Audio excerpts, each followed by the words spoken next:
Hello, it is week 7 of this virtual learning weirdness in AP Lang, and your AP exam is next Wednesday. It's on Wednesday, May 20th, not April. April's done. April's gone. It's past. We are in May, and your exam is on May 20th at 2 p.m. You are going to want to show up to your exam, open your laptop and get yourself situated at 1:30, but we'll talk about that in a moment. This week, we're reviewing. We know that your exam is going to ask you a rhetorical analysis question, right? So this week, we are going to read a high-scoring rhetorical analysis student essay from the 2018 exam.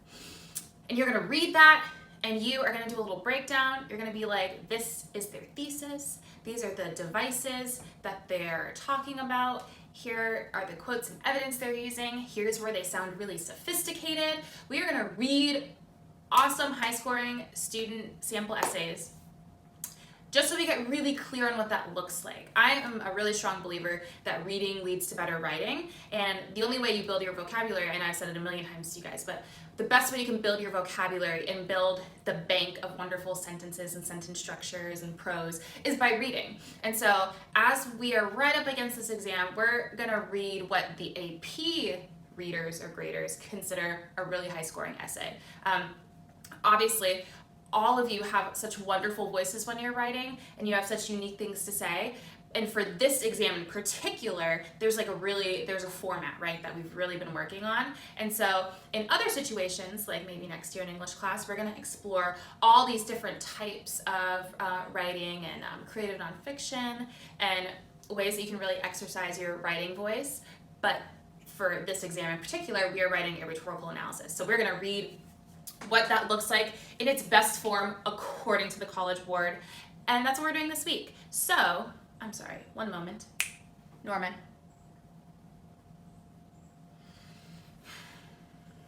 He's messing with stuff in the window. Okay, so this week, as I said, you're gonna be reading a high scoring student essay. Technically you're gonna be reading 2 because I have an example that I've done, that I've annotated, that I've marked up where the thesis is. And so I want you to read that student essay and look at it as an example so you have an idea of what I want you to do with the student essay that you're gonna be looking at. So you're technically reading 2, but you're just working on 1. So you're gonna be reading a student FRQ from 2018.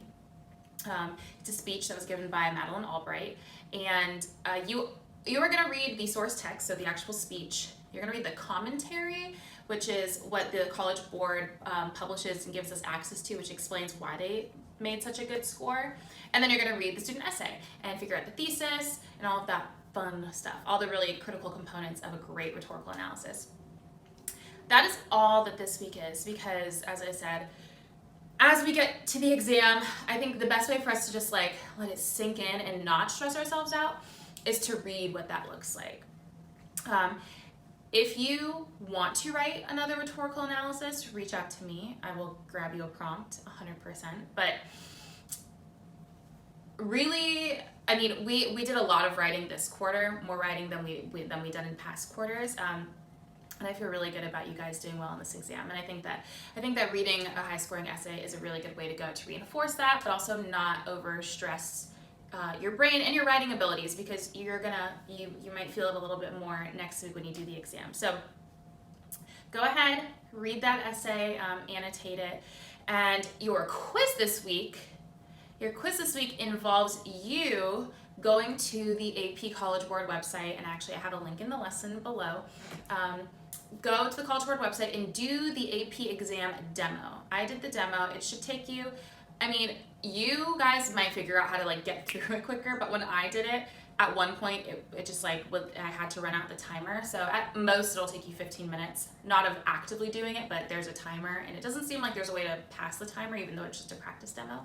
But it should take you around 15 minutes, and I really, really, really want you guys to practice that, because it'll get you familiar with what that looks like. You really don't want to show up at your desk or on your bed or wherever you're going to take your test. You really don't want to show up and only be seeing the website that you're going to be using for the first time. that would stress me out. So go ahead, do the demo so that you get really familiar with it. Take a screenshot of the demo. Okay, take the screenshot, save it, and you're gonna upload that as question 1 of the quiz, okay?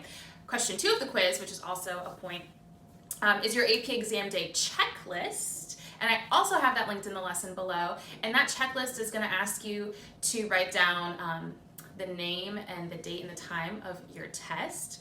It's going to ask, oh, hi. Wow. Look at him gracing us with his presence. Norman, I'm talking about really important things. It is going to ask you your AP ID. That will be sent out to you 2 days prior to the test, but it is also available in your My AP account, in your College Board account, so you can also access it there if you just want to get it out of the way. But I want you to fill out that whole checklist, read through everything on the checklist. It's 2 pages. Just so you're prepared. That checklist honestly has at most everything that you're really gonna need to know. And so for your quiz, you're gonna be turning that in as well.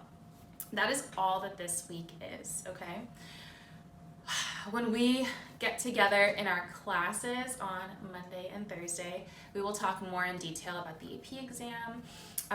We are gonna be talking about gathering your notes for the AP exam because, yes, obviously, because you're doing it at home, you're gonna be able to have notes with you, so maybe you're gonna want a graphic organizer that I've made at one point, or maybe just a list of rhetorical devices, right? There are so many resources from this year that you can use. So when we're in class together this week, we will talk about that, what kind of resources you should have set aside for exam day. But no, I'm like so excited for you guys to take this exam. Because many moons ago I've taken this exam, I know you guys are going to be so successful at it. Like, I've taken it and I know that you guys are going to do exceptionally well. It's just that one question.